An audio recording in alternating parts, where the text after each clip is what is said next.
गुरु के घर से श्री वल्लभ अपने घर पधारे और माता पिता को प्रणाम किया। माता पिता ने श्री वल्लभ को आशीर्वाद दिया। लक्ष्मण भट्ट जी को आश्चर्य हुआ कि इतने कम समय में श्री वल्लभ ने इतनी विद्या कैसे प्राप्त कर ली। उन्होंने श्री वल्लभ से बुद्धिपूर्वक कई प्रश्न पूछे।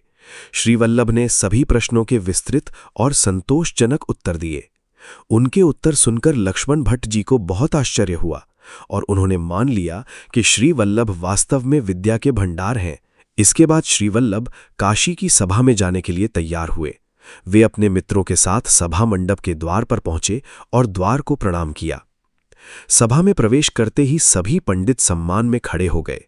श्री वल्लभ ने भी सभी को प्रणाम किया और उन्हें जो उत्तम आसन दिया गया था उस पर अपने मित्रों के साथ विराजमान हुए।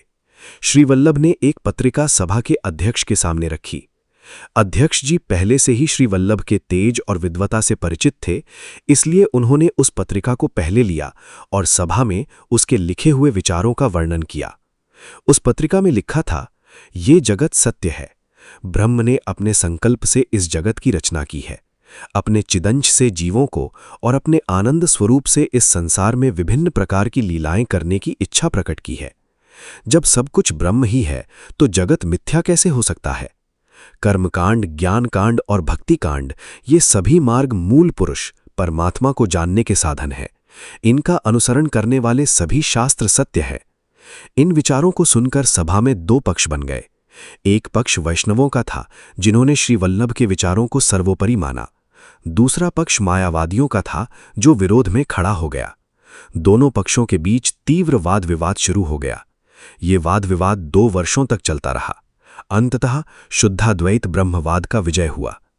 ब्रह्मवाद और मायावाद के इस शास्त्रार्थ में उपस्थित संत जन ब्रह्मवाद से अत्यंत संतुष्ट हुए।